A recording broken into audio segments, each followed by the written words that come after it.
All right, welcome back to Fleccas Talks the Podcast, episode 349. Today on the show, there was another assassination attempt at the White House Correspondents Dinner. Was security an issue? We'll discuss.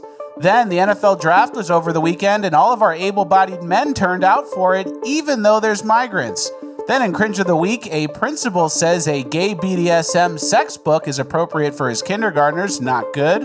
And last but not least, in Urban Decay, Wendy's makes some changes to their storefronts because we live in a low-trust society. All this and more, it's Fleccas Talks the Podcast, episode 349, ranked the best news podcast of all time! Because words are just words until action actually starts. And actions speak louder than words, but at the same time, words speak louder than actions because sometimes it's the right thing to do. Very cool. Very cool. Fleccas Talks the Podcast featuring Richard Grabboy.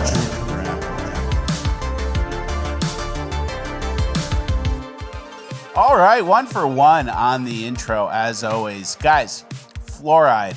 The government has been medicating your water with it for over 80 years. Not because you asked for it, not because you voted for it, because they decided you need it. I don't want anyone making that decision for me. That's why every drop of water in my house is filtered with Cove Pure.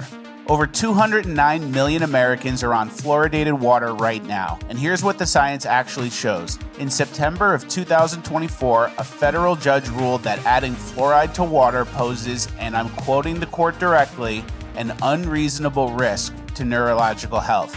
Not a fringe study, a federal court ordered the EPA to act. Then in January 2025, a study published by JAMA Pediatrics, one of the most respected medical journals in the world, confirmed a link between fluoride exposure and children's IQ scores. The higher the exposure, the lower the IQ. Sure, some states are moving on this. Florida and Utah just banned fluoride in the water, but that process takes years, and your family and friends and children are drinking fluoridated water right now. You need something that works now, and that's exactly what Cove Pure is. Its clear wave reverse osmosis technology is certified to remove up to 99.9% of contaminants. Fluoride, PFAS, lead, pharmaceuticals, heavy metals, anything that isn't water gets filtered out. I love my Cove Pure. It was super easy to set up. It's basically plug and play. The water tastes great, and it looks really sleek, and it makes my kitchen look nice. So don't wait for the government to catch up and take the fluoride out of the water for you. Get a Cove Pure today. Use my link, and you'll get $250 off. Go to covepure.com/Fleccas. That's COVEPURE.com/Fleccas. $250 off. Thank you to Cove Pure for sponsoring. Let's get into housekeeping. All right, thank you to Cove Pure for sponsoring. Thank you, Cove Pure. Love Cove Pure. I love drinking my Cove Pure. Lovely. All right, did everyone have a nice weekend? Me? Yeah. Yes, I did. I had a lovely weekend. Weather's great in Florida. Everything's nice. I saw some Instagram stories of people in Chicago that were wearing beanies. So I'm appreciative.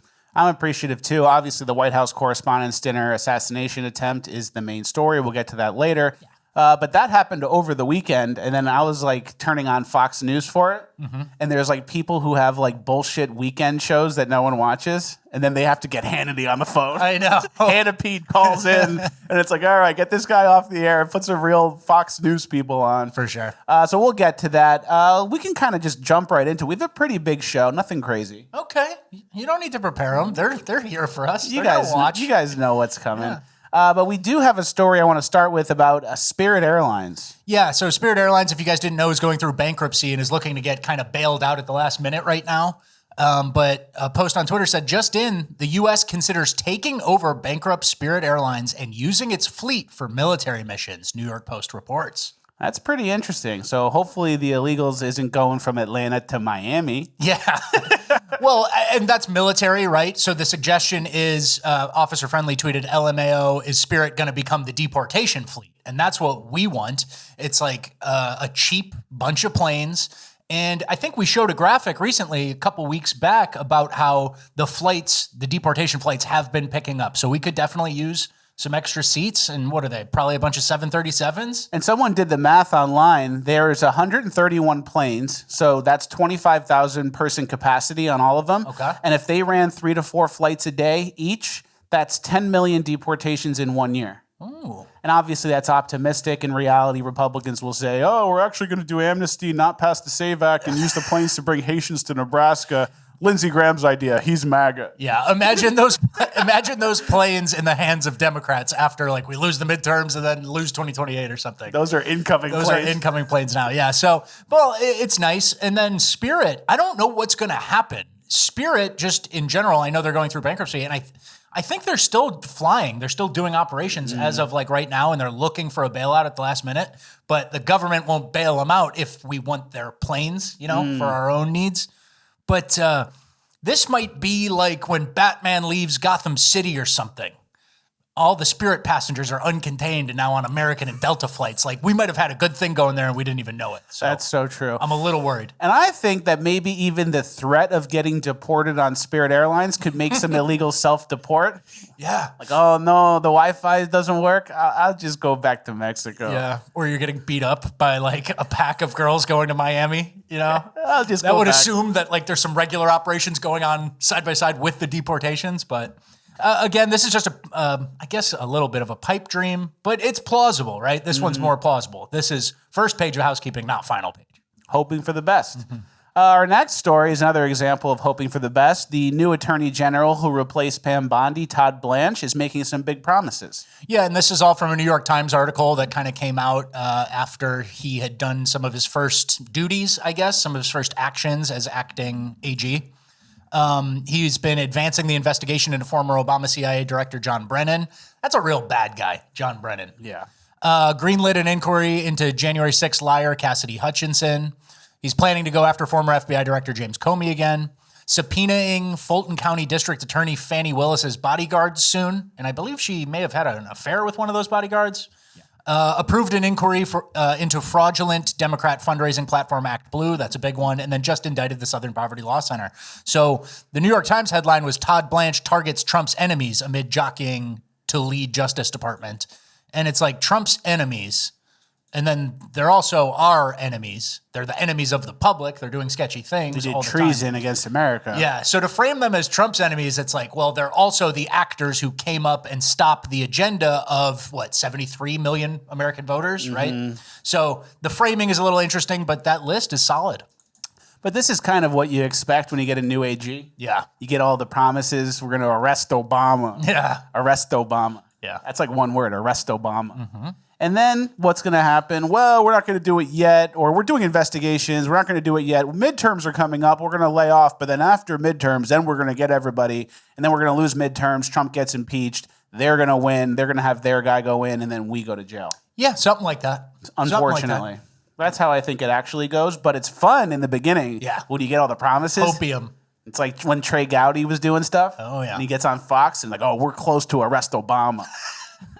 Never turns out that way. I don't think it's gonna. I'm hoping for the best. I'm not black-pilled, but the promises, everyone makes the promises. Definitely. All right, let's get to our next story. We have a few segments here. This is about bad Democrat voting. We're gonna just play the first one in the background. So it's kind of useless. It's just people voting. Yeah.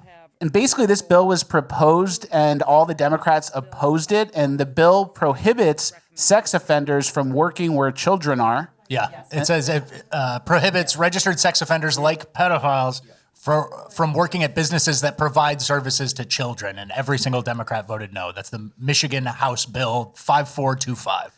Which is weird to defend the pedos at the expense of innocent children. But I don't know. Unanimous, though. Yeah, for Democrats. Got together. It's day one shit for Democrats. They circle the wagon for sure. That's some sort of criminal justice reform, and they're still on the reform. They're not on criminal justice reform yet. So you know what Democrats do. They vote unanimous. And it must be embarrassing. No. I don't know. No.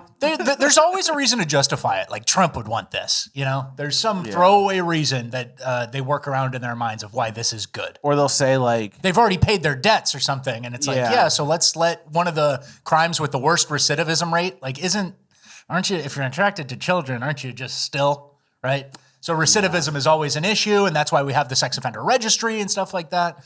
But Democrats go, maybe Trump likes it. No. Yeah. Or they'll say, like, well, what if a pedophile wants to work at McDonald's and he can't serve people who are underage? It's not fair to him. Yeah. Which is like, you should have thought of that before you became like the worst criminal you could be. Yeah. Simple. We don't have to worry about you anymore.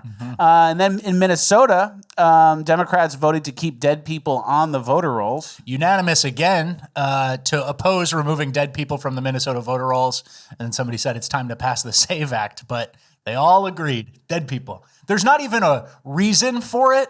You know what I mean? I guess what's the only logic? That someone could get accidentally removed beforehand. Yeah, like John Smith and John Smith Jr. Yeah. Or I think they're saying it's like we want to keep them on the roll so we can analyze the data or something. If the person's dead, you don't need them on the voter roll. Get them off. And then Unanimous again, though. Yeah, another unanimous. They're really good at unanimous. And that's like what you have to be. I know. And then Republicans don't do unanimous, and then we lose all the important shit, like the gerrymandering in Indiana and all that stuff. Susan Collins has something to say. So then our guys will take a stand and not vote with everyone else, and then their guys will vote with everyone else all the way up to like defending pedophiles and keeping dead people on the voter roll. Crazy. That's what we're up against. And then in Illinois, they're trying to pass a millionaire tax that would basically be a 3% tax on every transaction a person who makes a lot of money does. If the millionaire's tax proposal makes it through Springfield, it will then be up to Illinois voters to approve a 3% surcharge on anyone making $1 million or more annually. If you earn enough money to comfortably shop at designer stores, drive a fancy car, or live in a multi-million-dollar home, some Democratic lawmakers say it's time for you to pay more. State Representative LaShawn Ford is behind a binding referendum asking voters to approve a tax increase on million-dollar incomes or more. So Illinois has almost 13 million people, but the millionaire's tax only impacts about 32,000. Okay, so that must mean it's okay. Yeah. And so at least the people are going to have a vote for it. But I like one of the parts when they show these millionaires, and we've talked about it, right? Like, if that's what you voted for and your mom, Donnie, like, fine. You should have seen the writing on the wall. But Illinois and, like, I'm supposed to see this, like, Lincoln Park house that's $3 million and be like, they have too much and I have too little. I need that money for me. And the government's just going to waste the fucking money. It's so It's true. not going to anybody. It's not bettering the community. It's going to the pockets of middlemen. Like, we've already seen, it's probably the worst time to ask for tax increases in history based on all the waste we've seen recently, right? So Exactly. they expect us to be able to relate. Like, I'm Oliver Twist with a bowl. Just like, please. And then they don't ladle it into me. They give it to a fucking Somalian woman who just got here and she runs a food bank with 3 of her friends and her uncle's a state rep, you know? Yeah, and they have a 2025 Escalade. Exactly. Please. I need rims. I need porridge. I need rims on my shit. Another car. Yeah. So, I mean, it's just another one of those. That's the way everything's going. And then this is following more of the red state, blue state diverting off from each other so much, like where Ron DeSantis is trying to get rid of property taxes and then Illinois is finding things, little caveats that'll only affect certain people and we'll take it from them. Yeah, it's so good. And our last piece of this segment was actually some good news. Florida is going to be doing some gerrymandering, it looks like. Yeah, Florida Governor Ron DeSantis just published this proposed map that stands a very good chance of passing. It flips 4 Democrat-held congressional seats in Florida. They're listed there. Debbie Wasserman Schultz on the list. Bye. Long term, that Palm Beach seat could be cracked, and if you tried hard enough, whatever. So we're going to gerrymander. The entire world has been gerrymandered already, and now the red states need to start swinging back. So it's nice to see. Ron DeSantis is always ready to do the right thing. And then with the gerrymandering, it actually makes sense because so many people move to Florida. And so many like right-wing people move to Florida from blue states, right? Yeah, you. That's an example. And I think there's 2 million new residents. So it actually would make sense to reevaluate where everyone's at. Yeah, and I don't even want to justify it in any way. You're right. There is more justification on our side. The demographics actually changed. Florida changed very quickly. It swung right so hard. Whereas Virginia, which we just said, they won 51-49 and they go, time to get all your congressional seats out. But I don't even care about that. Like, that is true, but I also don't even care. It's now tit for tat. Every state is gerrymandered, so every state ultimately will be completely gerrymandered, right? Yeah.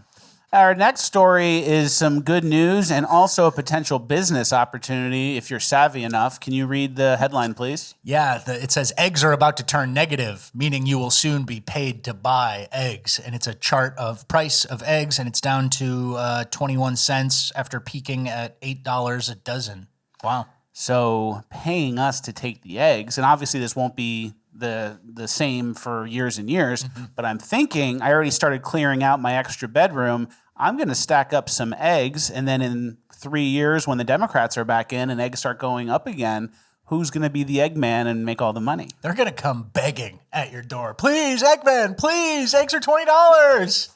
You got all the free ones. And that actually did happen. I think in 2020 or during kind of the COVID market madness, oil briefly went negative. But that's more like the commodities futures of oil. So it's a funny headline that eggs are negative, but so you go to it has happened in commodities. And you go to Publix with the eggs, and then they go, all right, here's like $2. Yeah. Oh, yeah. I'm going to go, I'll take all of them. Yeah. I'm onto something. Big businessman, big thinker. I'm clearing out the back room. Yeah. All right, let's get to our main. In Florida, the AC goes out. The Eggman's ruined. Stinky fucking eggs. I'll do discount. Okay. 3-year-old brown eggs. Yeah. Make the 100-year Chinese eggs, whatever they do it in soy sauce. Century eggs. Yeah. Stinky. Disgusting. Yeah. And they do some where they soak them in urine. Oh. Like a child's urine. I've seen that. But it's actually really good for you because like urine has like stem cells or something in a child's urine, whatever. Okay. We're not going to do it. Yeah. You're always talking about what YouTube's going to get mad at. Don't tell people to drink the child piss, brother. All right. The main story of the day, the White House Correspondents Dinner, obviously ended early when shots rang out in the lobby. We're going to play the main clip everyone saw. And basically, it's Oz the Mentalist, right? That guy. And people, he was doing a trick on Melania while it happened. Yeah, while shots rang out. And then some people, and I've said this before on the show, some people say that this guy is a deep state medium. And when he guessed Joe Rogan's ATM pin on his podcast, it was like more of a veiled threat. That was a threat to Joe Rogan. So I'm not saying that's what he is, but during his presentation is when this all happened. Something to think about. Okay. And the main thing I want to talk about today is the security. There's conflicting stories. CNN says, oh, the security was great. I don't know what anyone's talking about. Wolf Blitzer said it was the best security in 30 years. But then people like Carrie Lake and people who attended had a different take. Can you read Carrie Lake's tweet, please? She said, I can't believe how lax the security was at the White House Correspondents' Dinner tonight. Upon entering, nobody asked to visibly inspect my ticket nor asked for my photo identification. All one had to do was flash what appeared to be a ticket, and they were fine with that. When you consider you are entering a room full of fake news media, 90% of whom hate the president. All right, we can kind of stop when she's put. You think there would be better security? Yeah. Yes. So that was one statement, and then we have a picture of the magnetometers. Okay. And I think the issue that people had with security was the metal detectors were like deep in the building. Okay. And then once you're through, you're into the ballroom or whatever. But you could be like a bad guy who's like halfway into the building, like a couple rooms away from the ballroom and not have gone through security yet and have weapons. Which when you're a stupid idiot like the shooter was who just brought a shotgun and knives and a handgun, it doesn't matter. But imagine a bomb or something different, then it gets a little spooky, right? It does get a little spooky, and like you should have security at the door and then maybe a round 2 security right before you get in. Okay. So that was a little sketchy. Fair. And then there was a hot mic moment with a local Fox reporter where he mentioned the security wasn't too good. I love that they have like 2 random chicks holding the front door open. Like, where's the guys? We're not even trying anymore.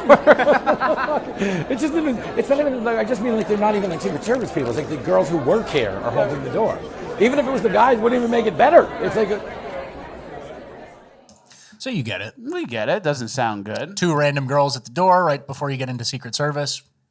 Not great. Yeah. Not great. And yeah, the security, there was like a security lapse in Butler where that roof was unaccounted for and no one really saw the guy in the roof. And then you have this. Why are there so many security lapses? Why is it so easy to get so close to the president? It's kind of annoying. Totally. And then we have some things about the people who do all these assassination attempts lately. They have something in common. Can you read those tweets? Yeah, this is a theory posed by Lindy Man on Twitter. He says, Luigi, Daniel Penny, Jordan Neely, what do they all have in common? None of them had jobs. If you don't have a job, wild things can happen in your life. But once you get a job, that door closes. That's true. And then he said, Cole Allen, part-time teacher, Tyler Robinson, unemployed. When you don't have a job, anything can happen in life. Somebody else said Alex Preddy, the guy who was killed by ICE in Minnesota. He was rabble-rousing and wrestling with them and fighting with ICE. And he had been out of work for 2 months. He was unemployed. So, there's the phrase, empty hand syndrome. Somebody's trying to come up with a word for it. But, idle hands are the devil's plaything, as they say. You got nothing to do. Yeah. What you're going to do is whatever you think is important. And then if you get riled up by Rachel Maddow and think this is important, now this is your job. Or Will Stancil. And you fill that gap, Yeah. of like, oh, this is important. I have to put all my effort into it. And if it's something bad, you get situations like this. Yeah, and I know you wanted to talk about the safety. The main thing I wanted to talk about this shooter, whenever recently, these days, when I first heard about shots fired and we saw the video and you didn't know if they caught him, shot him, etc., whatever happened, I was thinking tranny. I was thinking trans. And this guy, to me, is just like normie. He's kind of a normie. He's like a teacher, had a dad and a mom. You saw the family pics. He was smart. He went to Caltech. Yeah, he was a somewhat intelligent guy, maybe a little underemployed, maybe a little frustrated by what was going on in America. But it seemed like he was very mainstream is my thing. Like he went on this ill-prepared, bad, and then you're going to jail for life. But he went on this and he just seemed like kind of a normal guy who was consuming mainstream liberal shit. He wasn't deep in Destiny's Discord, or he wasn't Hassan Piker super fan with a trans sister who needed help. Yeah. Like it was kind of like a normal guy. And that's what, like, realize where we're at.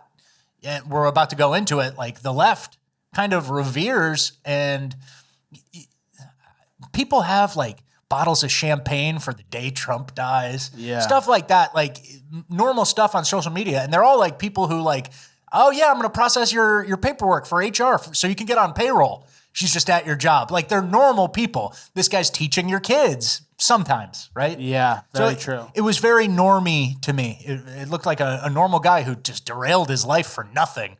And he probably gave all the girls who would have written him letters in jail, he gave them the ick by getting apprehended so easily. That's true. So he's going to get no hose out of this. No prison hose. Girls aren't going to like it. They got the ick when they saw him with his hands behind his back, and he didn't kill anybody. He didn't do anything.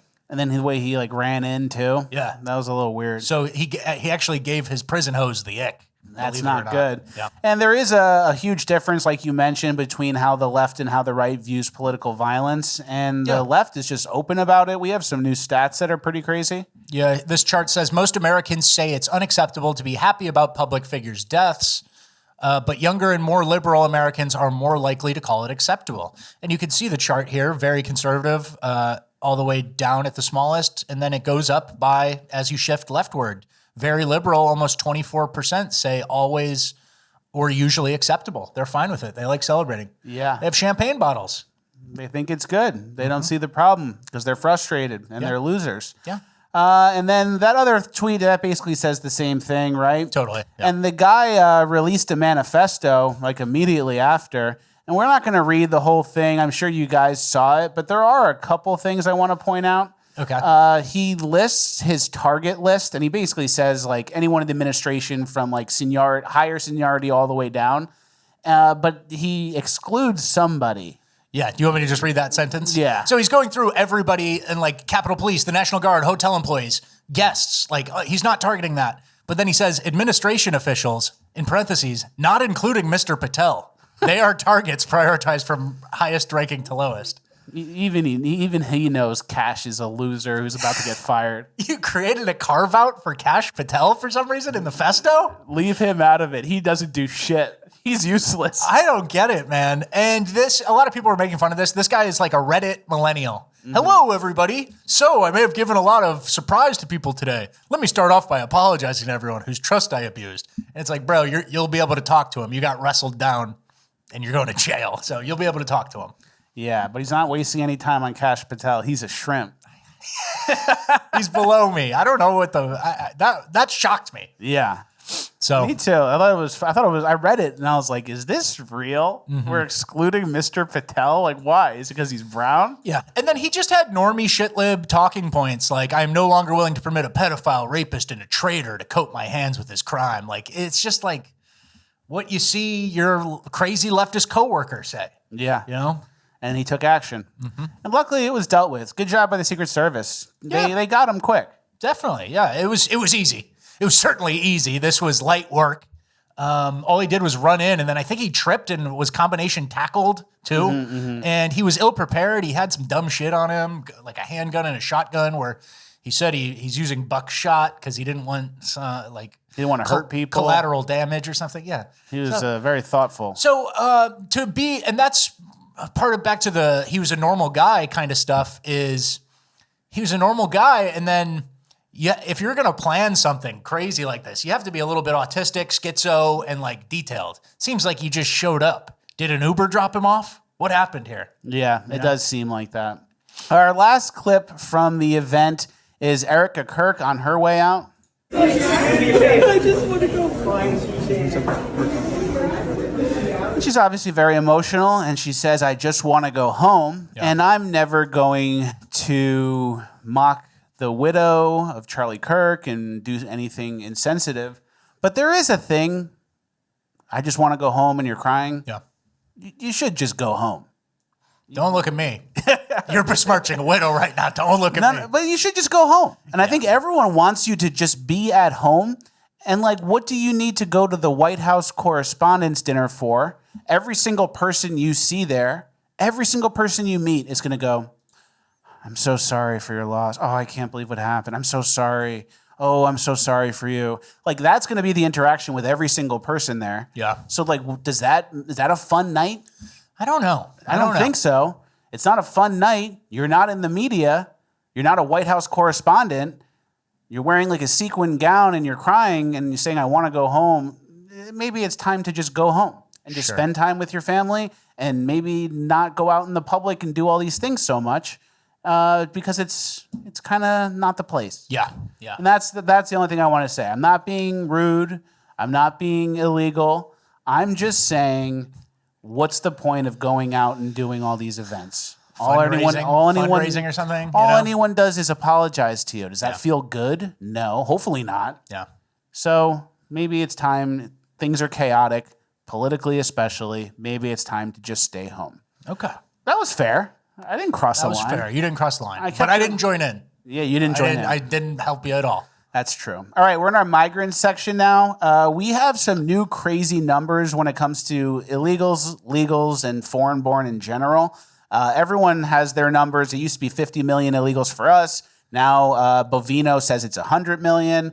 And then when we look at this, we see it's actually way worse. Yeah, because, I mean, this is about who's American and who's not. And this is specifically about naturalized citizens. Total naturalized citizens, in parentheses, processed since 1990, and their chain migration family members totals about 73 million.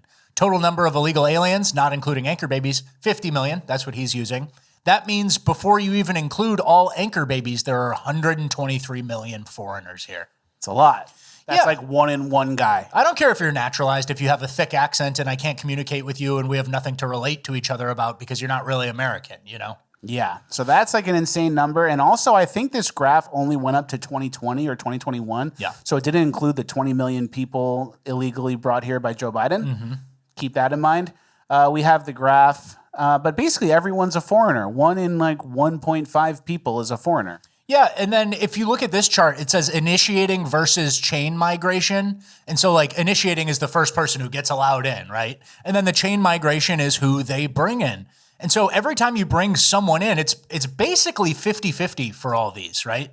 The initiating immigrant and then who they brought in afterwards. And it's expanded more as people have gained the chain migration system and it's gotten closer. So like every time you hire one H-1B, you're really bringing in 2.5 people, right? Yeah. That's why it's not like, legal immigration. I know Republicans, Lindsey Graham types are going, they're just as American as you and me.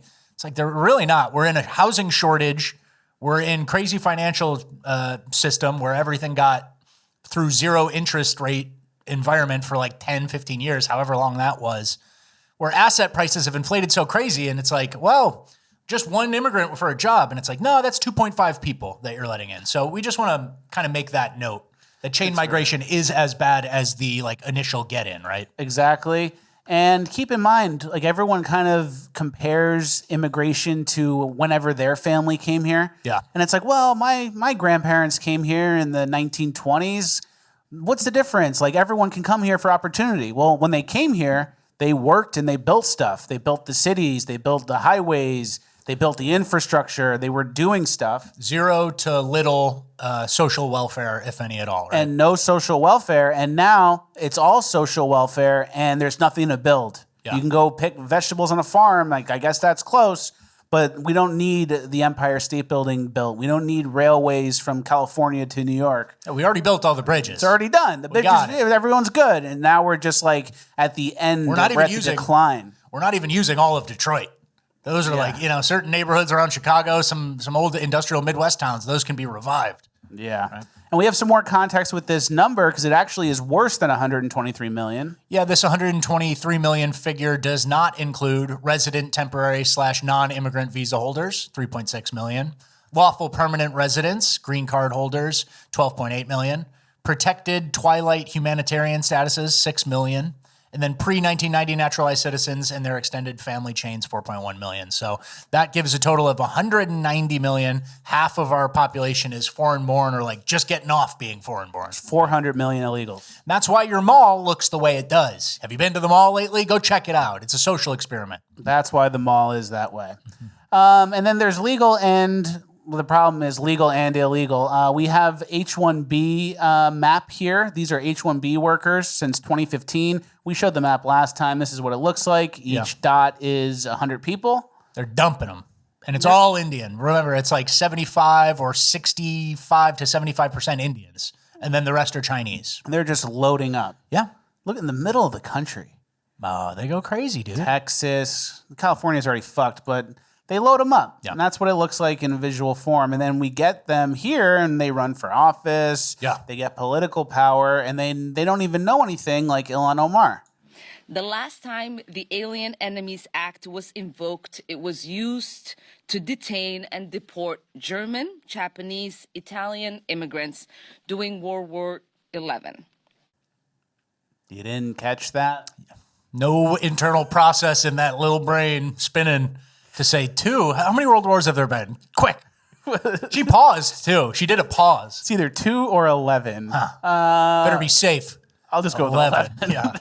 Bad. Yeah. And then obviously they take jobs that people in America could take. I thought this was really insightful. It's stats from the Department of Transportation in Texas, and these are all the contractors that they hire for work. Yeah. And if you look, everyone's Indian. Yeah, pretty much everyone's Indian.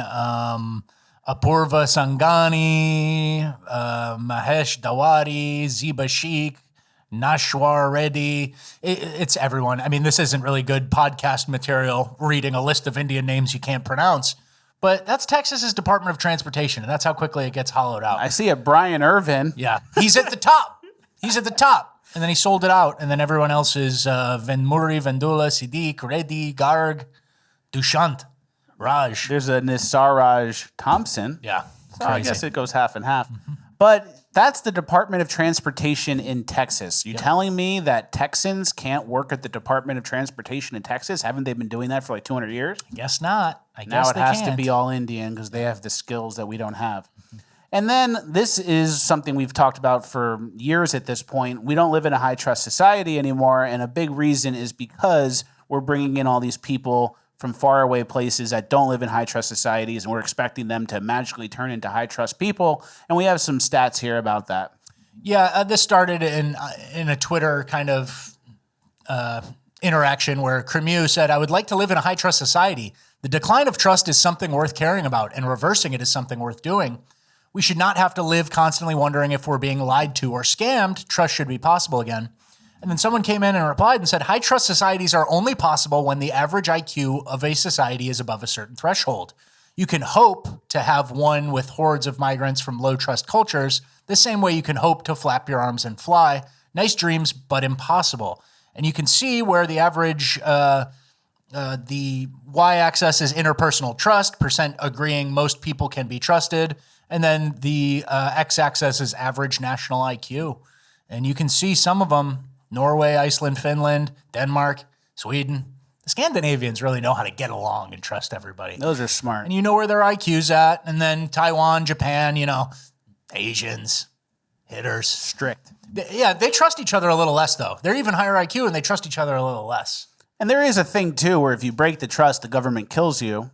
Yeah, like Singapore, maybe you get caned. And then, after years of that, it's, actually a high-trust place, and people forget the reason is because the government could kill you. Totally. So that is to say that importing these people from third world countries and just lower average IQ countries, it's going to have an impact on our ability to have a trustworthy society in America, obviously, right? Of course. And keep in mind also, when it was the old immigration days, people from India or people who would come here from all these other countries, it would be like the smartest and the best people. And then on their best behavior. On their best behavior, no social welfare. And they would come here and they would live good lives and be like, oh, that's the Indian guy in the neighborhood. Yeah. Not hordes of whoever can get here under Joe Biden, cross the border, come from Haiti. Yeah. That you can't make a good society from those people. It used to be okay because they were high-functioning people that could figure out how to get out of their country because they were so smart. Mm-hmm. And that's actually who we would want. And it's since become gamified. We've talked about all the visa scams, the diploma mills, stuff like that in India. That just, it's not the same. The same thing, the same principle that we talked about during the Biden admin where we said the class of 2022 illegal immigrants ain't the same as the class of 2008. It's the same exact thing for legal immigration as well. It's not the same. It's not the best of the best. It's some guys who will work slave level hours for to run your database at your mid-sized Texas company, right? Very true. And when you combine low trust and migrants, you get situations like this where we have a Fent bus migrant. Dude, come on. He's freebasing it. On the bus. Come on, dude. Don't do that. You can't do that. You know what? You can't film that shit. I know, but you can't do that Hold shit. on. Let me become you as well. And then we will meet. Okay, cool. Hold on, bro. Where do you saw me? You shouldn't do that. I'm not doing that. What I'm doing? You're smoking that, though. So deny, counter accuse? Did we just see it in action? You were smoking that. It was actually you smoking Fent on the bus. And he pulls out his phone and starts filming him, so we cut it there. But is that freebasing when you with the straw over the lit foil? Yeah. Okay. And to be fair, this is in LA, so he is assimilating more than maybe most migrants would. But on the flip side, smoking Fent on the bus is another job taken from a white man. Absolutely. That's our white guy jobs. That's what they do in LA. They smoke the Fent on the bus. Our next segment here in our migrant section is illegal violence and immigrant violence in general. We have a bunch of stories. We'll go kind of quick through them, but these are pretty fucked up. Myself crying every single time just because I was a daddy's girl. For Casey De Leon, the loss still doesn't feel real. 2 years ago, her father, Scotty Jackson, was delivering firewood to a home in Fort Worth when the homeowner came out to help. A naked 27-year-old, Christantis Amondi, attacked both. He beat Jackson to death with the same firewood he was delivering. It's like the heartbreak is constantly there. You're just waiting for him to come through the door to call you because he called me a million times a day. So not having him, it was heartbreak. But that pain has turned into anger. Tuesday, a Tarrant County judge found Amondi not guilty by reason of insanity. I'm angry. There you go. He's too retarded to be on trial, and he's too insane, so he's not guilty. He was naked, and he beat this poor girl's dad to death with firewood, and no consequences, right? You're insane. You had a bad moment, buddy. And what was his name? I don't know. This Mandi Amdumi. Yeah, he's not Deshaun. He's not an American black. He's an African black. And this could be, I don't know the immigration status of this guy at the point that he did the crime, but that could go back to our children of immigrants or someone who came in on a chain thing. It doesn't necessarily have to be a pure illegal immigrant to be in this section at this point, right? Yeah. And I don't want to get too graphic, but getting beaten to death with firewood, that's very ugly. Yeah, that's dark. like a movie. Mm-hmm. Next, a 3-year-old had their face bit by an illegal. A random attack at a Southside park over the weekend has a San Antonio mother in shock. Her 3-year-old daughter is recovering tonight from wounds from a total stranger. It all happened Saturday at Espada Park while Gabriela Perez and her family were fishing. That's when a man appeared out of the woods and began punching Perez and grabbing her by the hair, causing her to drop her daughter. That's when it is said the attacker started biting the little girl's face. Perez says it was a scene out of a horror movie. I think whenever he was, like, everybody was already there, I got up and I was like, this is a zombie movie. Like, what the heck? She could not swear on the local news. Yeah. We can swear, but fucking zombie movie. Yeah, super sad. And what do you're a woman with a child, and then like an illegal man is like biting your kid's face. Emerges from the woods and you're in a fight for your life, right? Super sad. Our next story, you guys probably saw this last week, but we're revisiting it.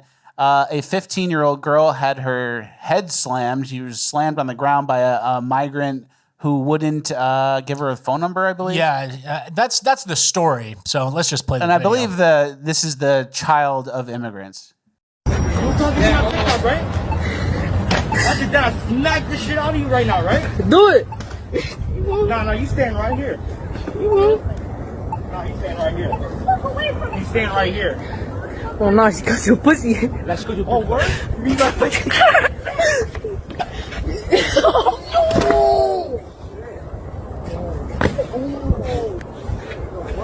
Yo, no.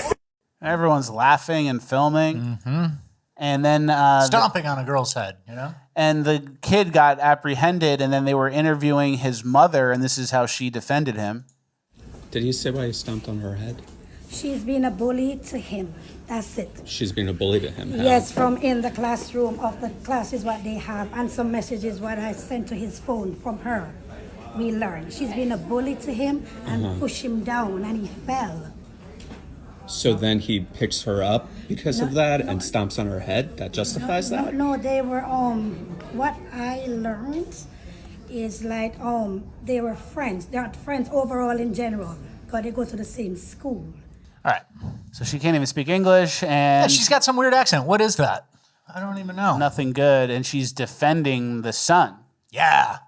Great. And it's like she's the bully, but like the girl is trying to walk away. He's in her way. He stops her from walking and then does the suplex. Yeah, what's the phrase? Sticks and stones will break my bones, but migrants will stomp my head out. Is that the new phrase? That's what they've been saying. 2026. That's updated recently. It used to be something when we were kids. It used to be something different. Yeah, you walk away when they just say mean words. But yeah, every type of hood, thuggish, violent kid has some dumb fat mom ready to defend him.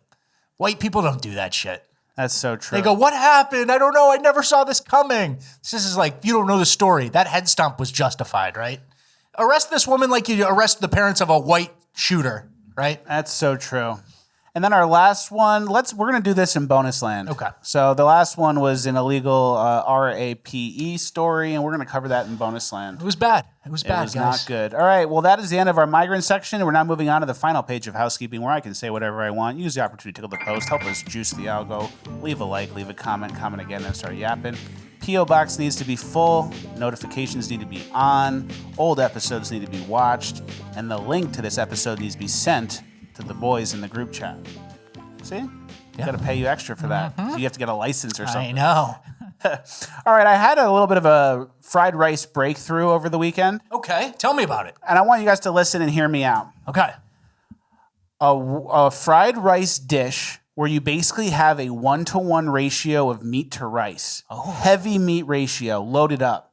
Protein fried rice. Heavy protein, like pork, spare rib, Asian, brisket, whatever. Ooh. Teriyaki chicken, teriyaki beef, and you load up the meat. And everyone thinks fried rice is a side dish. This could be the main course. Totally. No one's thinking like that. I'm sure someone's thinking like that a little bit. Oh, yeah, I'll get this bourbon chicken. I'll get the General Tso's and then fried rice on the side. Fried rice mixed in with all the meat, that's the whole meal. Yeah. So I'm on to something. With some sauce on the side so you can sauce up how you like it. Dumpling sauce on the rice would be ideal. Okay. Good breakthrough, brother. But there's something there. And I don't want to say the sandwich of summer could be heavy meat fried Protein rice. fried rice, yeah. But there might be something there. Okay. It's probably just going to be BLT again. Yeah. All right, another UFO dead guy to add to the list, unfortunately. Yeah, would-be UFO whistleblower died of accidental drug overdose after agreeing to testify to Congress. There he is. He doesn't look like much of a drug user to me. Yeah, it doesn't look right. And then if he were to be a drug user, doesn't look like the accidental overdose kind of guy either. Yeah, not good. Okay. And then we have another tweet to remind you guys about that guy who blew himself up in front of Trump Tower in the Tesla. Remember that one time when a U.S. Army Green Beret blew himself up in front of Trump Tower in a Tesla? He warned us about anti-gravitational propulsion systems and how it could start World War III. Most of the deceased/missing scientists worked on anti-gravity propulsion projects. Don't know how reliable that is, but it's in the final page, so I read it. And then we have the... NASA nuclear engineer found dead and burned Tesla after vanishing from his Alabama home last year. So that's interesting. And we have a map here of a lot of the missing people. Yeah, the space mystery. Someone made a Dead, graphic. dead. People are missing. Dead, missing, dead. Okay. Sketchy, guys. Yeah. There's something going on. Uh-huh. And then it kind of does connect to the White House Correspondents Dinner. And obviously this is the final page of Housekeeping for a reason. Yeah. But Cole Allen interned at NASA in 2014. And then can you just read the thing? In 2014, NASA published a paper, and Henry Martinez was an author. He is a chief engineer at Lockheed Martin. An ex-user named Henry Martinez, made in 2023, made only a single post on December 21st, 2023. The post only said Cole Allen. That was very weird. And so somebody was saying that a random thing like this, like a random account like this, tweets a million things. Like this is like the normie justification for it, not the schizo, I'm going to run with it. Like they tweet a million names and a million different combinations of names. And then when something happens, when it hits and they have the tweet, then they delete all their other tweets and go private and go public. So then it looks like there's some sort of shot caller. Maybe. I don't know. But I don't know what you would want with Cole Allen. It's, I agree. He might be a hitter in Cole 10 Allen. years. Yeah. And then the page had... Mohammed. You're just waiting for a terrorist attack. Yeah, Mohammed's going to go boom soon. Yeah. And then the page, the Twitter profile, had a background image of the header image, which is something from a time machine app or an art thing. And then if you overlay it with the Trump image, it does look like it's a art version of the Trump image. I don't know. I don't know what it all means. And then we have a time travel theory, and Richard's going to read this. It's not going to be too crazy. Yeah, this was translated from Spanish, too. So this is a Spaniard, I guess. Time travel theory and the Trump assassination attempts for dummies. Number one, we're in the year 2026. Yesterday, a person named Cole Allen tried to assassinate the president of the United States, Donald Trump, inside the White House. That's not true, right? Wasn't it not at the White House? Doesn't matter. Okay, 0 for 1 so far. A Twitter account in 2023 wrote a single tweet under the name Cole Allen. That Twitter account belongs to a Henry Martinez, a missing person. Martinez is a NASA scientist, a thing that sends rockets into space, and also an airplane company that develops super secret military technology for the United States government. The background of Henry Martinez's account is a digital image from 2023 of a page called Time Machine. If we de-digitize that image, it's the photo from when they tried to kill Trump in 2024 and hit him in the ear. But instead of the shot in the ear, it has a hole in the middle of the head. Henry Martinez's profile picture that warns about Cole Allen is a green toad in a tuxedo holding a glass just like Trump in yesterday's assassination attempt. Keep going. I really don't want to. Which leads us to consider two possibilities. The first, that it's a big psyop operation to make the average mass of normal people believe something. Or the more troubling one, that the present is being modified from the future with messages in the past, which are not very complex clues right there in plain sight that can be identified once the event happens. That from the future, a group of scientists discovered time travel, possibly through a new dimension inside atoms, maybe related to proton accelerators. They can only send some kind of basic information and leave it in places and times that those sending the message can't determine exactly. The reality we live in doesn't belong to us, possibly since some big event like 2001, the 2009 crisis, Trump's election, or the Iran-Israel war, which is why it seems so crazy. So yeah, I read it. I read it all. You believe it? Not even close. This guy's like a dumb person. Do you think that we're maybe in a time traveler war with people from the future who are trying to maybe improve or unimprove the timeline? No. Maybe. Yeah, sure. Maybe. It's your housekeeping. Because if time travel does ever exist, they would come back to the present. So if it's going to ever exist in the future, it could come back to now. Okay. There you go. Which is a little spooky because then it's like, is time even this way? Or is time this way? Or is time that way? Yeah. Time is never time at all. That's what Billy Corgan said. There you go. All right. So you're coming around. Yeah. Okay. This is something I thought was really interesting. After Iran, in their most recent strikes, struck American radar stations. I thought it was Dubai or something. Whatever. I think it's American radar stations that might have been secretly doing weather modification. And as soon as they struck it, Iran's climate drastically improved, and Iraq too. Yeah, this is some random guy's tweet again. I started to believe that Iraq's climate has been subjected to destruction. Ever since the American radars were destroyed, the rains and clouds no longer leave Iraq. The water levels of the rivers, marshes, and dams have risen, and the lands have turned green again as if the earth has been renewed. For the first time, the Diyala River swallows palm trees and exceeds its natural boundaries. So that means we're doing, or whatever this guy's saying is that the kind of moisture that's being taken out of Iraq to cloud seed somewhere else is now not being taken. Is that what you're getting at? Yeah, or even America or maybe Israel or whoever is purposely making Iraq and Iran and the Middle East climates bad so they struggle. Okay. And then now that that's gone, it's like more natural. And we have a 2025 versus 2026 on a big river here. And then that's a big difference. It's a bridge. Yeah, but, those differences can happen without some sort of war thing. I think they were in a drought for like 5 years, and then it stopped immediately, and now it's like raining in Iraq in this next video. Okay. This video? So I hope the best for them. I'm glad their climate got fixed. So the Iranian and the Iraqi schizos are getting together, and they're thinking about this. It's the final page, and I've been lighting the final page the last few episodes. So okay. All right, our last clip of the final page of Housekeeping. We've been talking a lot about baseball, foul ball etiquette. You give it to a kid versus do you keep the ball for yourself? And right after we talked about it last episode, a doppel of mine did the experiment.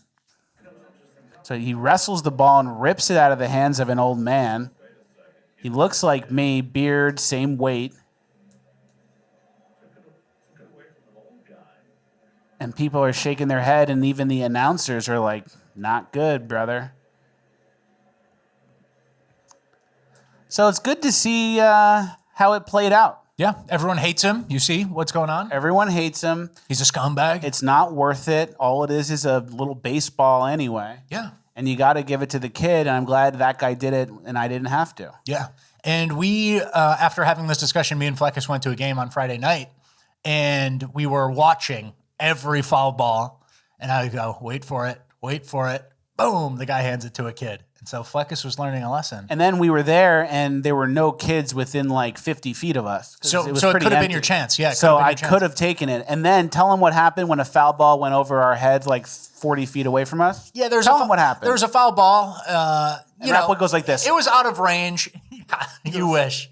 It was kind of out of range. Like I knew it wasn't worth trying for. The people maybe 6-7 rows behind us were going to get it. But then I go, I'm watching it. And then I look over my shoulder. I see Fleccas running up the stairs like this. He was going for it because you had the aisle seat. I had the aisle seat, and there was like a ricochet potential. You know how the ball hits the wall and bounces below. So as soon as I saw it, it went over, and I was like center fielder. Ken Griffey. And I turned and ran up the stairs, and I didn't get it. But he goes, you showed me something. I believe in you now. Yeah. He's going to get a ball. You'll get a ball. And I'll give it away to a kid. To a white kid. And I was thinking, I could, like, if the ball's on the ground and it's like a fight and I'm wearing this, you can, like, grab the ball and put it in the sleeve and then be like, where'd it go? I don't see it. So you can see he's still scheming and gaming ways to scam a kid, get away with it. So. Home run ball, that's different. Definitely. You don't have to give that away to anybody. If it's an average home run ball, a historic home run ball of any kind, you're not giving it to anyone. You're fighting for it. Someone's first home run ball, someone will come and get you and say, hey, he wants his first home run ball. We'll give you a bat or something. There's a whole complicated thing. I'm not getting into it, all right? Okay. All right. We made our points. Yeah. That's the end of Housekeeping. We're now moving on to Cringe of the Week. All right, our first story from Cringe. A North Carolina superintendent says a gay BDSM sex book is appropriate for kindergartners.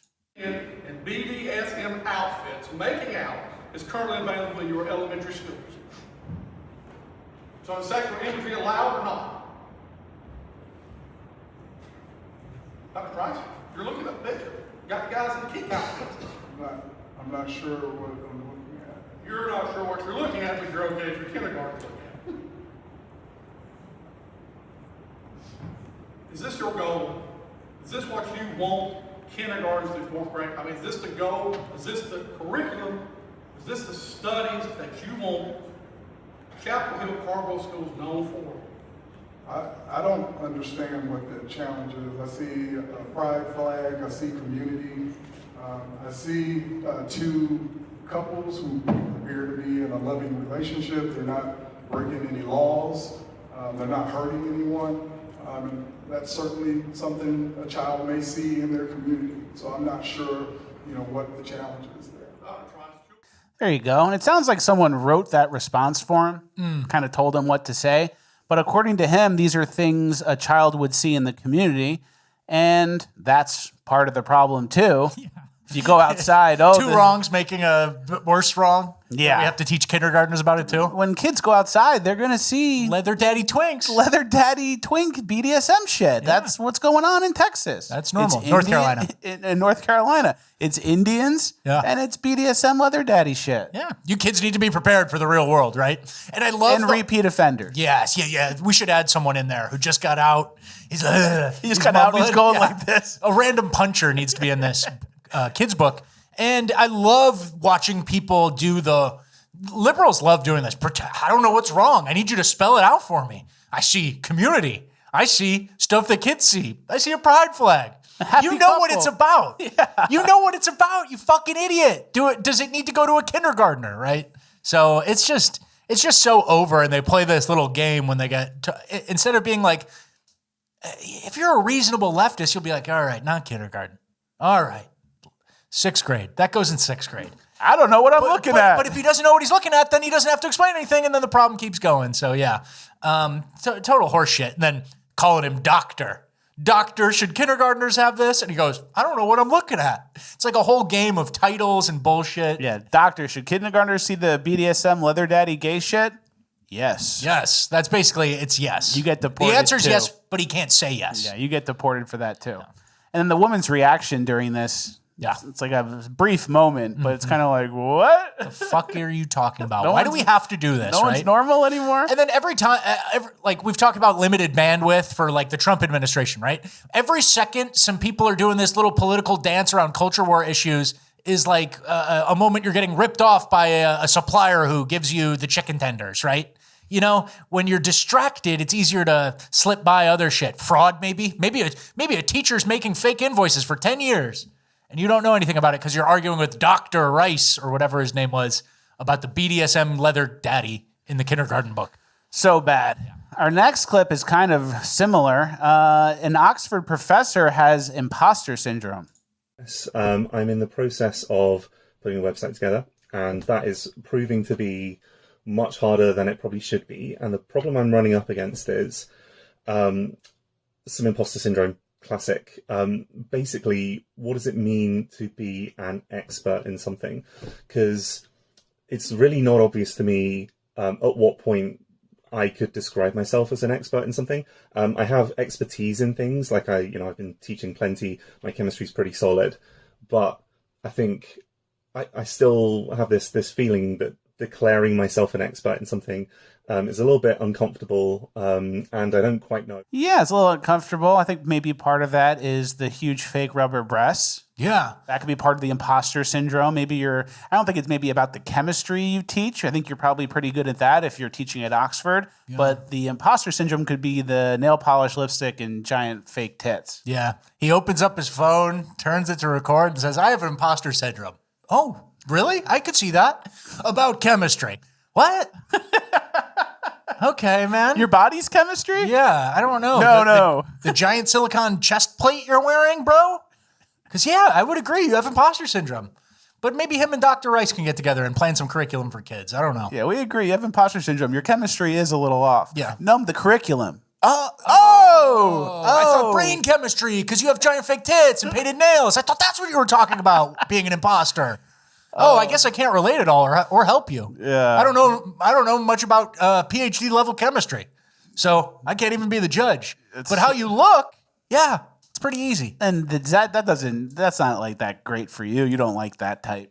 No. That's mostly a bit that I even liked that type in the beginning. And now people send me giant fake tit freaks because like they think I like it or it's a meme that I like it. But yeah, this is just a disgusting man with a beard. I'm not really attracted to shapes like that. And a problem. Yeah. All right, let's get to I do subscribe to a few people, on OnlyFans who have big tits like that just to keep up with them. That's nothing. That's not fetish shit. It's for cringe. It's for cringe. I'm looking for cringe. I'm constantly looking late at night for cringe. That's how we found this. You sent this. Yeah. All right. Our next story is a food pantry woman, and she describes the haul she got. Letting the food bank decide what I eat this week. This distribution is held twice a month at a middle school, including transportation time. It took me 1 hour and 45 minutes to collect this food. How much would 3 pounds of strawberries cost where you live? This pickup was well-rounded and included produce like cherry tomatoes, asparagus, Brussels sprouts, bananas, which in my opinion looked perfectly right, mushrooms, and a spring mix that's on its final days. Rather unusual to not be given bread. Really pleased to receive sausage, 2 pounds of chicken thighs, 5 pounds of chicken leg quarters, a half a dozen eggs, and a half gallon of fancy milk. I thought I got 2 identical pantry boxes that both included tuna fish, grape jelly, macaroni and cheese, sardines, brown rice, spaghetti noodles, cornflakes cereal, pinto beans, peanut butter, canned tomatoes, canned fruit, more beans, and a box of Girl Scout cookies. So I was shocked when the second box was filled with potatoes. Okay. This is the food I buy from Publix. That's $280 at Publix. I've done that. Those sausages, I have those sausages in my fridge right now, and I bought them. Yeah, and we covered this woman before once when she was talking about the line to the food place, the food bank, and everyone's cars looked really nice, and it kind of upset me a little bit because everyone's like almost middle class or upper middle class, and then they just hit the food bank to like make so they can spend on their nails or something. Like something got lost in translation, and I don't want to make fun of this too much because I don't care that much, but this girl has like 100,000 followers on TikTok, makes money off the food bank stuff. That's like what her content is. From the creator program, it's like you get the free food and then you make money, leverage that into a social media platform. Little weird, little strange. But then I started thinking with Fleccas, do you have anything you want to say about this, just cringe-wise? She had leather seats in her car, and she has professionally hung wall art. Like, that wall art is well done. Yeah, and so, I mean, nice house. That's a little nitpicky on granite countertops. What is poor, right? What is struggling? Maybe somebody's going through it, but to not downsize, and when you hit the food bank, when you haven't like sold the car or downsized or done anything, makes me a little uneasy. But then I started thinking about how this relates to EBT and stuff, the taxpayer-funded stuff, because food banks are mostly, I think, donations-driven, and clearly this one has some sort of partnership with Publix in Florida, right? It's all Publix stuff. But we've been constantly making the point about consumer packaged goods. They don't want to cook food. They want consumer packaged goods. And another big part of that I was thinking of is not only do we give them consumer packaged goods, but it's on a debit card at their leisure. Whenever they want, they can run it up and swipe it. And I'm watching this woman who, I'm not a huge fan of, but whatever, I don't know the circumstances. But I watched this woman wait an hour and 45 minutes total of driving and waiting in the car to get this stuff. And it's like, that was like a task she had to do. Yeah. Right? And they gave her a random whatever they had, whatever's in surplus, right? And so we go from EBT users using taxpayer money on a credit card to get consumer packaged goods, which is like great for Pepsi, great for Coca-Cola, great for Frito-Lay and those types of places, but it's not really a good trade-off for America, right? And then I thought, wow, this is what EBT people should have to do. Go out, get the food, wait in line, do something. Food that you have to prepare and cook. It's like ingredients. It's not just final product food. Like, this is how EBT should look. Exactly. And so, imagine getting rescued. You're on a life raft after a main boat crash, and you're getting rescued, and finally you run up against some boat, and they're like, jump up, give me your hands. And you're like this, like, get me out of here. That's what EBT users are. They're like, they won't even assist in their own rescue. Dead weight. They're dead weight. They just want the credit card for consumer packaged goods. And this showed me what it should be, right? You should wait. You should go somewhere. It should take some effort to get the freebies from the government. And it's food that's about to go bad, and you have to prepare it or freeze it right away. Yeah. That could be better. Mm-hmm. That's smart. That's all I have to say. But watching food bank tape, I'm like watching film, and I'm like rewinding it like an old coach. See that left tackle? I'm watching the food bank tape and realizing how EBT is so easy because it's credit card and consumer packaged goods. Yep, very true. All right, our next segment in Cringe is a celebrity rug pull section is what we're calling it. Yeah. It's basically celebrities that did a trend from years ago and were like glorified for it, and now they're going back on it now that things have changed. And our first example is Meghan Trainor. Yeah, and this is copywritten music, but the main point is just to show you how skinny she is. Meghan Trainor, who wrote the song All About That Bass, All About That Bass. My mama told me boys need a little extra to hold at night.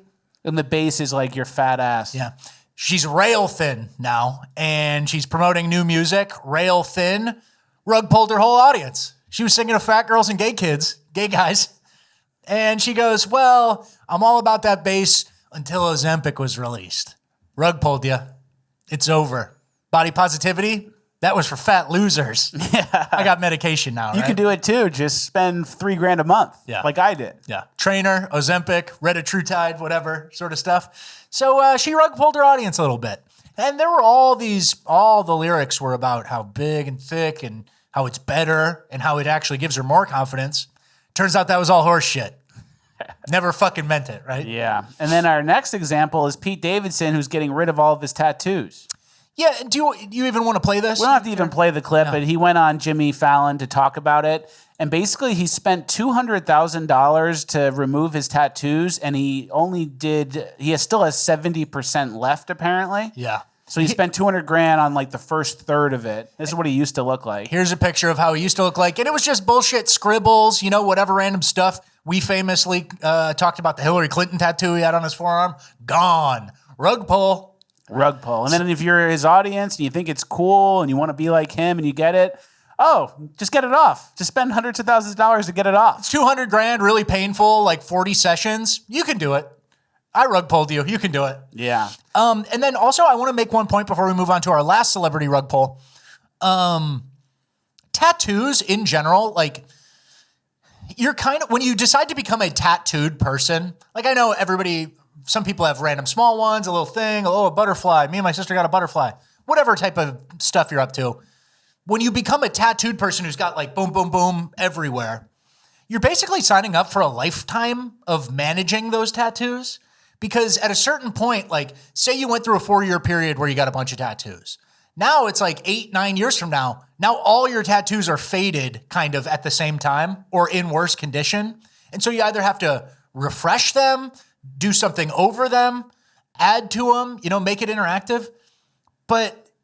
And so it's kind of like a lifetime of like, management or monitoring or adding to maintain status as that tattoo guy.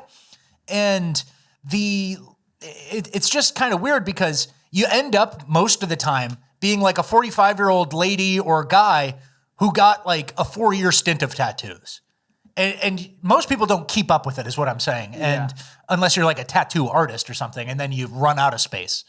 But you're signing up for something more than like, I'm young, I want a few. Yeah. It's a really bigger commitment than people think. If you're Pete Davidson or like that type where you have the stupid ones. The scribbles, the little. So you get it when you're feeling a certain type of way when you're in your early 20s and you just moved to Austin, Texas. I'm a little manic right now. And then, 10 years from now, you need to refresh that tattoo of a cat eating a burrito. Yeah. And you have to get that. You have to redo that. Yeah, that mustache finger's a little worn out, millennial scum. Yeah, and you have to redo that because you still want that. And it's like, or you have to get it removed, right? So it's it almost calls your bluff where like 10 years from now, is the stupid tattoo going to be as funny? Or are you going to say, I have to get that refreshed so everyone sees the cat eating the burrito? Yeah. It's over. Our last celebrity rug pull is Kim Kardashian's butt. Yeah, 2008, 2010, 2015, 2017, when I think that was the top. Was that the local top? Went crazy up until 2017, even up to 2020 probably. Yeah. And now she sports this much slimmer figure. Mm-hmm.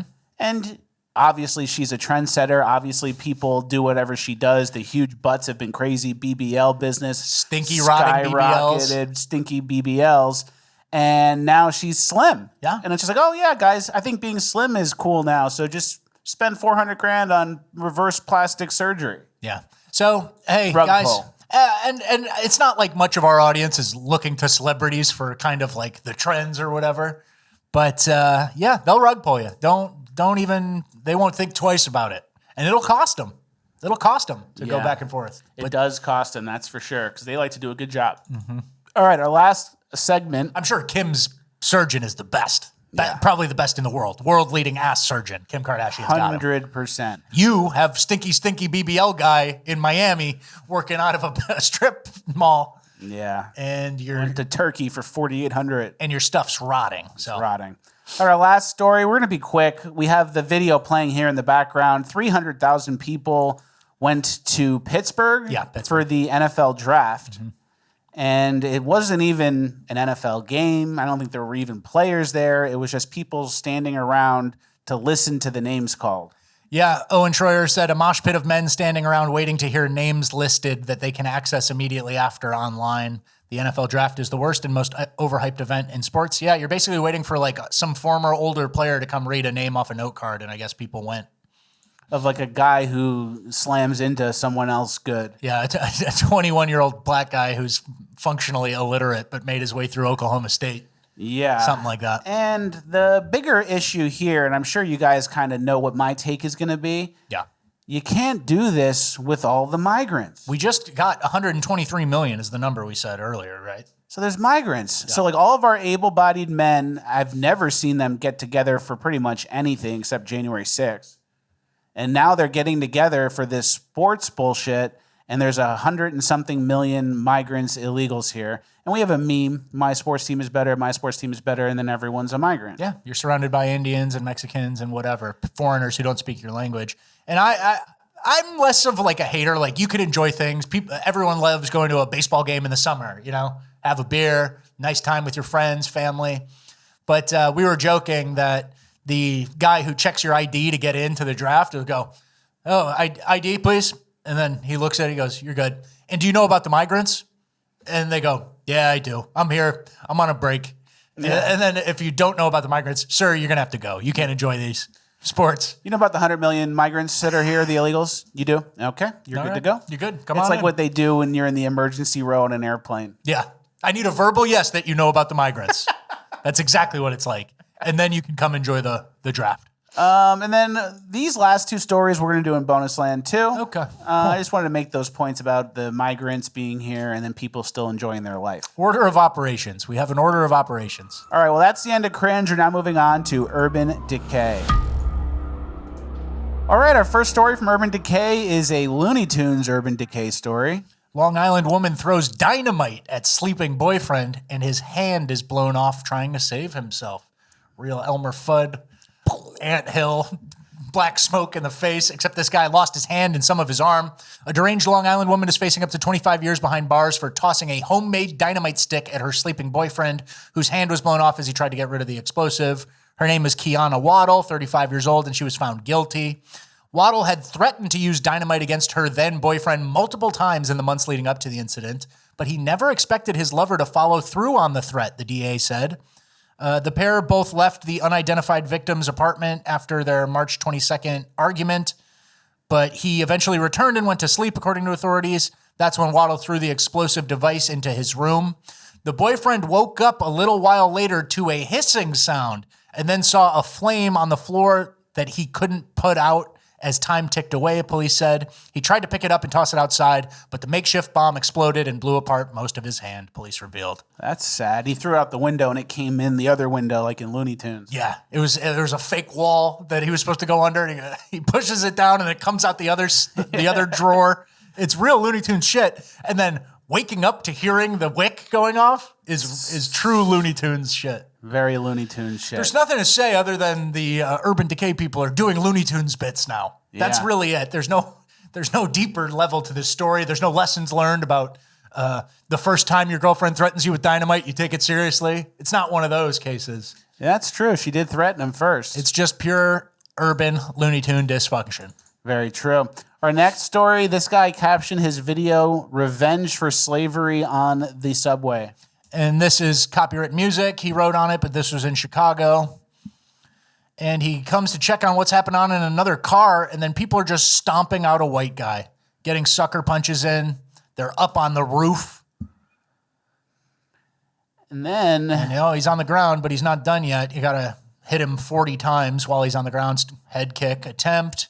White man just watches, avoids. And, the guys get to stomping. One of them's gay, wearing cutoff jeans. And then at the very end, we can't play because of the music, but the guy goes, "Oh, this is for slavery." And then the subway worker who's in uniform laughs. Yeah. So that's that. And I was thinking, if it's revenge for slavery, that must be why they kill each other so much. Yeah, because you sold me. But the blacks who sold the other blacks into slavery from Africa, that might be why they're killing each other so much. That certainly does explain all the gun violence we've seen. So, I mean, I haven't seen an explanation yet that fits. So. And then the subway worker laughs. That's what really annoyed me. Yeah. Because, oh, you're black, I'm black. They're beating up a white guy. We're on the same team. Yeah. Yeah, but if the white guy pulled out a gun and was getting stomped out and went pop, pop, pop, it would all be like, whoa, why'd you do that? It went crazy. But when they're kicking your head, it's not calm down. Yeah. It's only calm down when it gets turned, right? And then that guy will be in a trial for his life where maybe he'll be okay. Yeah. And it'll ruin his life in the meantime. All right, our next clip is from Home Depot. This woman cop is trying to wrestle down a perpetrator, and she has trouble.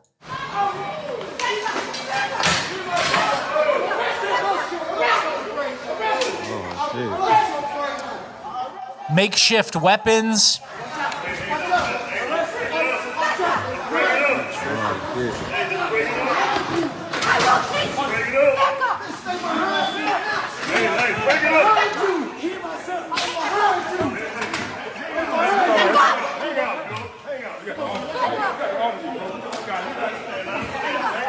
Some men come in to actually break it up. How you doing?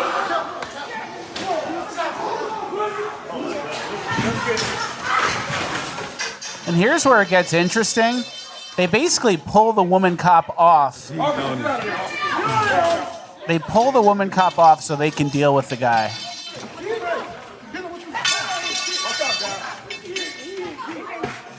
She pulls the taser out now.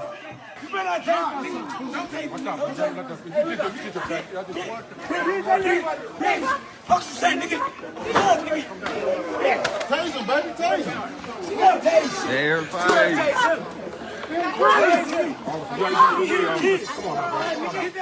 All right, we get it. But yeah, the guy pulls the woman cop off so they can get the guy detained. And obviously, we know that police make the rules against the police officers where you have a gun, but it's got to be your last resort. And like this woman now has to wrestle a guy with a metal pipe, and she's a small woman, and she can't use her gun. And it's actually more dangerous because there's a gun in the vicinity. Anyone can have it. Out in the open. And she can't use it, but there's a gun just around. Mm-hmm. And they're expecting her to detain this guy and bring him down, who's way bigger. So she knows she can't use it. But the guys who are brawling in front of the police at Home Depot, do you think they have that same reservation if a gun is reachable? Exactly. I don't know. And I just laugh at how much she wasn't even a deterrent at all. She maybe delayed what happened for about 30 seconds, but no one there respected her. And then bystanders, men who have a sense of justice, had to kind of break it up, and we're trying to do the right thing. Very true. So women cops, man. Now, I was going to make the joke that this woman cop is the Secret Service officer from Butler, Pennsylvania. She got demoted. Now she got demoted, and now she works at the Home Depot as a cop. Mm-hmm. But I can't make that joke because that Secret Service agent is still working in Secret Service and was at the White House Correspondents Dinner, I believe. So I can't even make that joke because that woman's still working. Sad. All right, our next clip is Wendy's and how it is changing their storefronts because we live in a low-trust society. Brand new Wendy's, but here's the difference. You cannot sit down inside to eat your food. You're going to order your food from this window, right? And then you're going to walk around the building right? And you're going to sit down and eat right there. Now, if you're doing DoorDash, you walk through these doors and you're going to pick up your food right there or what have you. And they're going to have computer screens right there where you can order your food. This is how they're doing it now in some locations with Wendy's and probably other restaurants where, traditionally you would be able to go in and sit down and eat, but now they're switching it up. And I have a couple of picture examples of why they're switching it up. First is when Wendy's put in that corny glass. Yeah, they were scared. Wendy's got scared. I think this is a pizza place, though. They're racist. Yeah. And then you have situations like this, where you place your order and someone got mad and busted the thing. So they basically said, we'll just give you the schlop through the window and you're not even going to come near us. Yeah, and this is a reflection of how many migrants are here and how many repeat offenders are on the street. That's pretty much it. How many career criminals are on the street and how many illegal immigrants who have third world etiquette, right? Like, I would say, oh, man, we're alienating the public. The public is worse than ever. The public is low trust, right? Yeah. Especially at a Wendy's like this in a probably not a good neighborhood. You go to a Wendy's in a nice whiter area, it's still probably the same Wendy's, right? But they can't keep... This is what serving the public looks like now. You're animals. There's a box. You got to talk through a thing. You can't fucking look at me. All our kitchen guys are through this thick cinder block wall. Don't touch them. And you eat outside regardless of what season it is. Exactly. Winter, get the fuck out, right? Eat your slop outside. And Wendy's is a Midwest chain for the most part, right? And what you said is very true. Like, serving the public, what does the public look like? The number of desperate people are at an all-time high. Yeah. The number of repeat offenders are at an all-time high. Why would Wendy's make a poor business decision and say, oh, everyone come on in? Yeah, I don't fault Wendy's. This is Wendy's reacting to how the world is now. And they just kind of figured it out that, hey, we're really just an Uber Eats or DoorDash machine with people who want to hang out all day and kind of like yell and make stuff uncomfortable for our patrons. So we're just going to create... This is like the restaurant version of hostile architecture. You get in, you get out, you can get some slop at the door if you want, but you got to eat it over there. It's hostile architecture because the public is worse than it's ever been, right? Very true. All right, for our next clip, we're talking about bodega workers, and bodega workers are obviously people who face the public and deal with crime and violence a lot. And listen to what this guy says. By now, Abdul Saleh is shot but still alive. In this exclusive video obtained by Eyewitness News, you see Abdul's brother desperately trying to get the suspected gunman off Abdul. It all went down here in the East Village Saturday evening. What I heard was a pop, pop, pop. What I saw was my friend dying on the corner. In front of Abdul's family-owned business, Sal's Deli, at Avenue B and 13th Street. It's where I met him nearly 1 year to the day. As the city was looking to add more panic buttons in bodegas, this spot didn't have one. Always something happening. Nobody really cared. At the time, Abdul told me he was worried about violence in delis that he'd seen on social media. People got shot, killed. Sometimes you got robbed, and the police never responds quick. They always come like 3. So there you go. So the guy a year ago interviewed saying that it's violent, it's dangerous, he's worried he's going to get shot or killed, he's kind of getting robbed all the time, and then he was shot and killed a year later. The prophecy was foretold, and that's something I think we had discussed on the show previously. Mayor Adams was talking about bodegas having panic buttons, and they rolled it out to a small number of bodegas, but this guy wanted it for quicker police response. And I think they've grown. I think there might be close to 50 bodegas across all the boroughs with the panic buttons. But another thing I was looking at when looking into this, because the guy knew what the problems were and he knew he wasn't protected, but it's also really hard to get a gun in New York City to defend yourself with at work like that. There's like a permitting process, a background check, good character, all these things, references that you need, months-long application process that's like kind of a black box. You don't know if you'll get approved. So you got guns that you can't get, panic buttons that haven't been rolled out, and then what do you get when the public is worse than ever? You get a dead bodega owner. And then they also have rules of like you can't have more than a 5-round magazine. Yeah. Like all this stupid stuff. If you want to apply for concealed carry, it's basically impossible. everything takes months and months. And it's like a bodega worker wanting a gun. That sounds like self-defense because I have a shop that's dangerous. Yeah. It's not like you're going to give the bodega worker a gun and then that gun's going to be used to rob someone else. Yeah. That's purely a self-defense scenario. Totally. Our next example is an LA store owner, and he is prepared for these types. Get out of here, motherfucker! Get out! You don't know, motherfucker! You don't know? I don't know what I did. Son of a bitch, motherfucker! Say it again. I thought don't bring. Hey, what's wrong? Put the bag. This is mine. I know that's yours. Come here. What's the problem? What's the problem? What's the matter? Come here. Come on. Come on. Let him know he's a motherfucker. Okay, come on. Come here. No, come on. I know. Come here. What's wrong, sir? What's wrong? I don't know. Please. Get out. So he kicks the guy out. I said get out. One more time. This guy's probably caused problems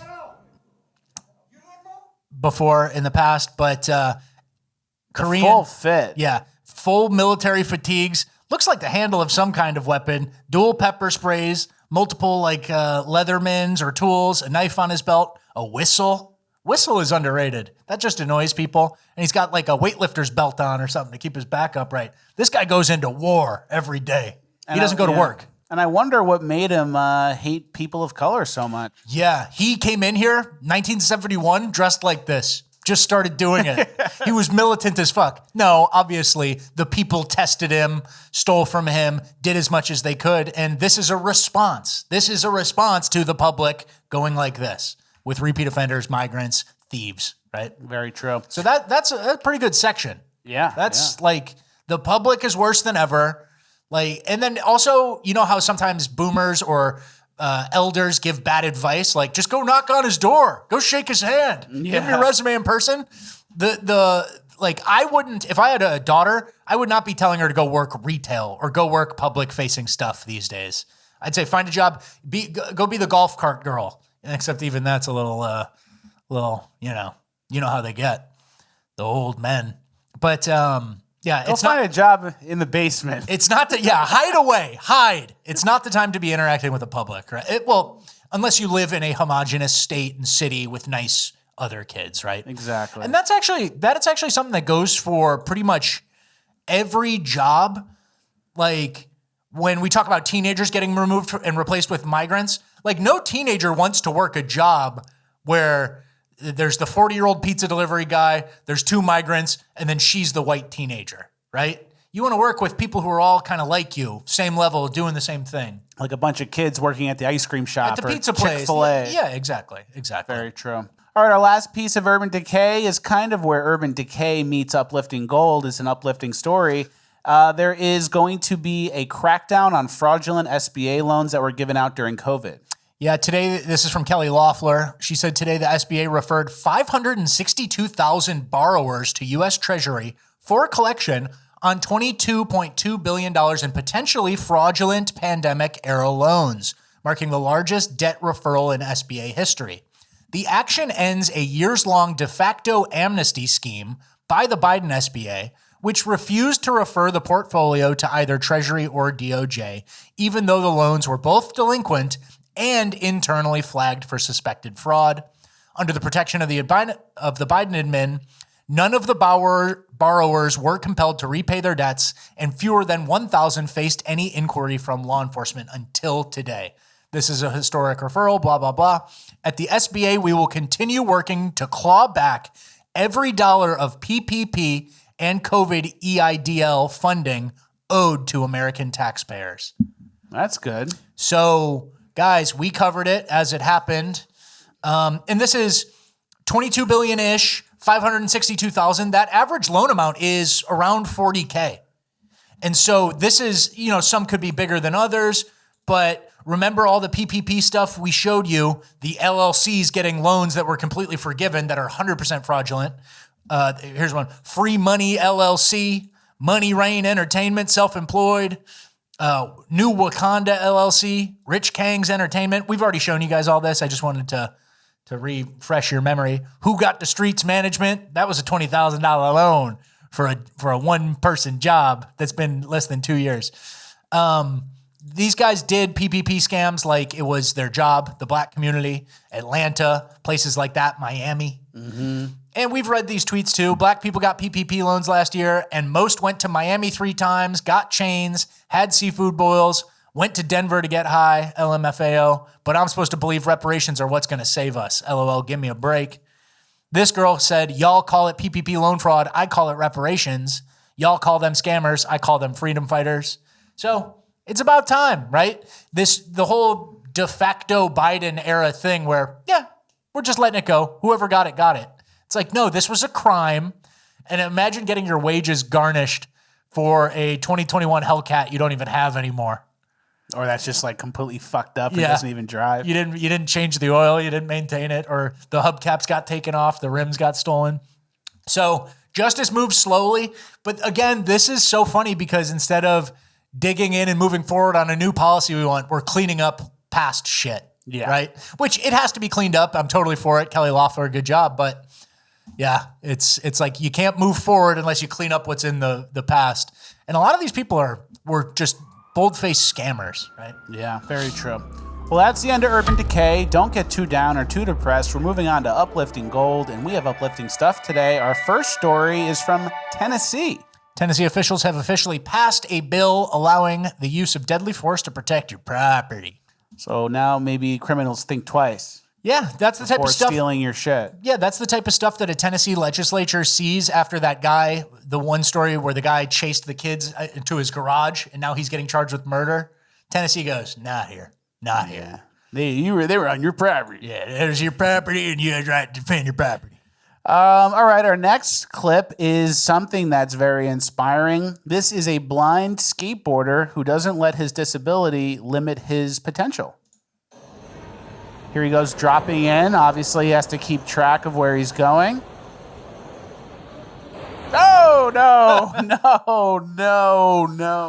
Okay. I didn't realize it ended like that. Okay. Uplifting Gold, though, still. He tried. Yeah, he tried, and he doesn't let stuff stop him. Yeah, lesson in there somewhere. You figure it out. You guys know the lesson.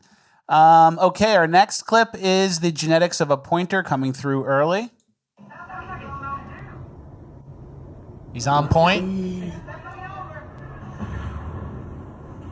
Good boy.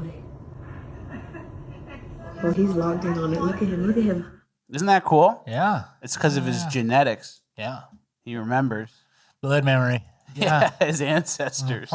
That's good. You don't like that? You like pointers? No, I like it, but what am I going to say? Yeah, he's got genetics. He's pointing. It's uplifting. Yeah. And then you can... Anything else you want me to say? Well, Why don't you stick your hand up my back and puppet me? You could extrapolate, and it's like, well, if the dog has genetics that he remembers, people probably do too, and then when you come from shitty, bad places, you bring it here. Believe me, I know. I'm trying to keep the YouTube a little bit alive. Okay, good. All right? All right, next, this guy gets hit in the head with a pitch and doesn't go bad.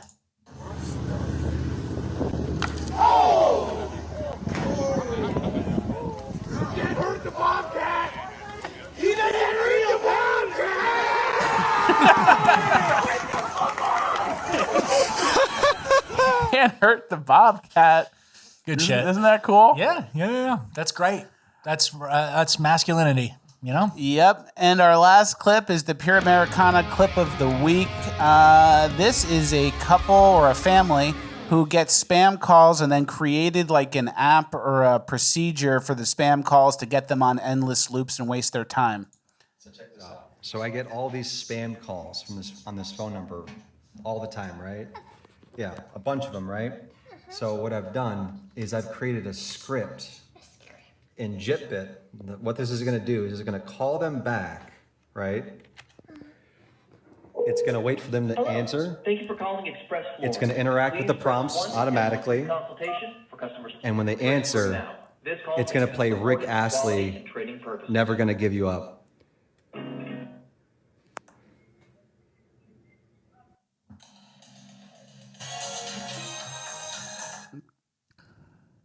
Copyright music in the Pure Americana clip of the week. Yeah.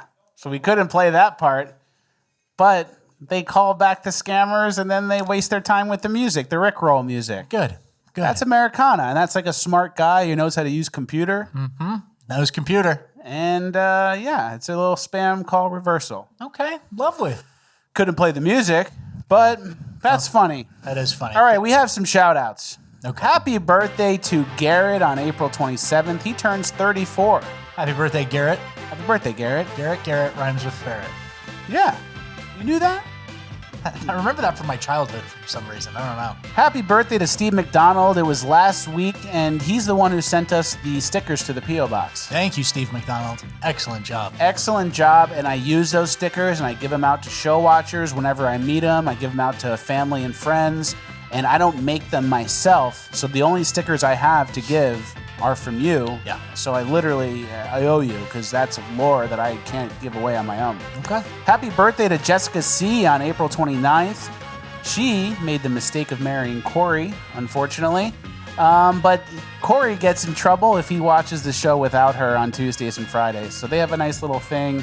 And Jessica is about to graduate school with a master's in psychology. Nice to not have a liberal out there. Hopefully you talk to people about personal responsibility and just lock in. I think she's getting into education. She's going to be like a principal of a school or a school psychologist or something. So that's good to have some show watchers teaching the children. Happy birthday. And then we have a congrats to Alex, who just got married over the weekend in Canada, I believe. Here's a picture of him with his lovely wife holding up the show. That's the intro from last episode. Lovely. And they just got married, and they're watching the show immediately after. Congratulations. Do you know where in Canada that is? No. Can you guess? Toronto. Look at the giant mountains in the back. Use any context clues? West. Yeah. It's at least Banff, maybe? Alberta, that area, right? Is that how it works? I thought you knew. I thought you were teaching me a lesson. I was setting you up. Well, it's the Rockies. I was setting you up to not know there were mountains The there. Rockies is in America, retard. And it goes north. And it stops at the border. All right, well, that's the end of the episode. Thank you guys for watching all the way through. If you want 30 minutes more, we are doing a Bonus Land episode that comes out tomorrow at 11 a.m. You guys are going to love it. We have a lot of good clips. You saw what we were talking about during the show today that didn't make it in. So you know we got good stuff to talk about tomorrow in Bonus Land. Thank you for watching all the way through. We'll see you on Friday.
Get out of here, motherfucker. Get out. You don't know, motherfucker. You don't know. I don't know what I did. Son of a bitch, motherfucker.